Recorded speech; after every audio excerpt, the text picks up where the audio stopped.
চলুন দর্শক, তিনটি তো শিখে ফেলেছি, শেয়ার করেছি। এখন আমরা যাব শেষ রেসিপি, যেটির নাম হচ্ছে চিকেন বল উইথ ভেজ। এই যে চিকেন বলটা, এটা কোথা থেকে পেয়েছি, কিভাবে পেয়েছি মনে আছে তো?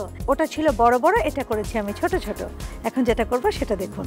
আর বাকি জিনিসগুলো হচ্ছে আদা পেস্ট, রসুন পেস্ট, চিনি, লেমন জুস, লবণ, কর্নফ্লাওয়ার, পেঁয়াজ কুচি, গোলমরিচের গুঁড়ো, বরবটি, গাজর। তো চলুন দেখা যাক। তো আমরা এখানে একটু তেল দেই,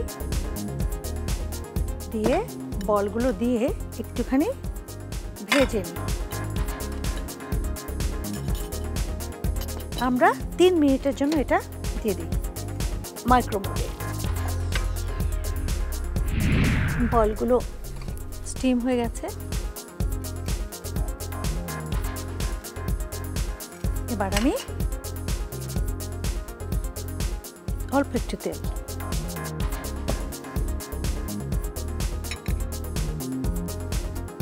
আদা, সামান্য করে রসুন,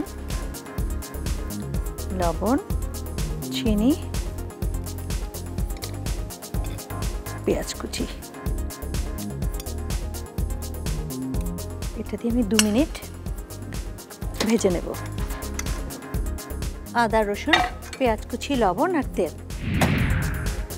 পেঁয়াজটা আমি একটু তেলে ভেজে নিয়েছি মশলা দিয়ে। এখন আমি বরবটি,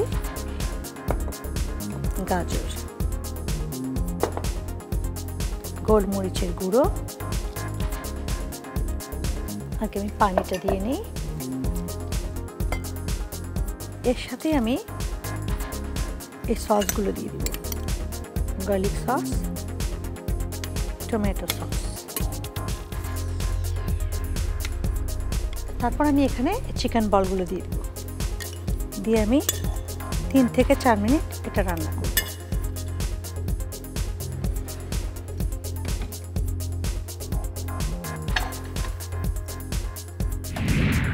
এখন একটু বন্ধ করব, আমি গুলে রাখা কর্নফ্লাওয়ারটা এখানে দিয়ে দিব।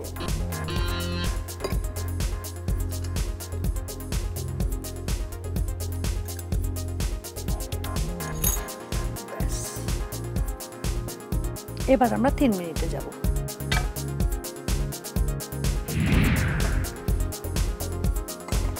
আমরা এটাই সার্ভিং ডিশ। আমাদের লেবুর রস বাকি আছে। লেবুর রস আগে দিতে হয় না, কেননা তিতো হয়ে যায়, এই জন্য আমি লাস্টে দিলাম।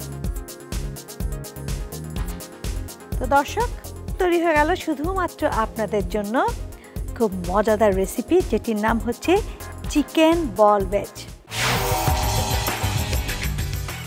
চিকেন বল উইথ ভেজ তৈরি করতে কি কি লাগছে চলুন জেনে নেই। চিকেন বল, আদা পেস্ট, রসুন পেস্ট, চিনি, লেমন জুস, লবণ, কর্নফ্লাওয়ার, পেঁয়াজ কুচি, গোলমরিচের গুঁড়ো, বরবটি, গাজর। তো চলুন দেখা যাক। এখানে একটু তেল দেই, বলগুলো দিয়ে আমরা 3 মিনিটের জন্য এটা মাইক্রোওয়েভে দিয়ে দিই। এবার আমি অল্প একটু তেল, আদা, রসুন, লবণ, চিনি, পেঁয়াজ কুচি, এটা দিয়ে আমি 2 মিনিট ভেজে নেব। এখন আমি বরবটি, গোলমরিচের গুঁড়ো, পানিটা দিয়ে নিই। এর সাথে আমি গার্লিক সস, টমেটো সস। তারপর আমি এখানে চিকেন বলগুলো দিয়ে দেবো। 3 থেকে 4 মিনিট এটা রান্না করব। বের করে গুলে রাখা কর্নফ্লাওয়ারটা এখানে দিয়ে দিব। এবার আমরা 3 মিনিটে যাব। লেবুর রস আগে দিতে হয় না, কেননা তিতো হয়ে যায়। তৈরি হয়ে গেল চিকেন বল ভেজ।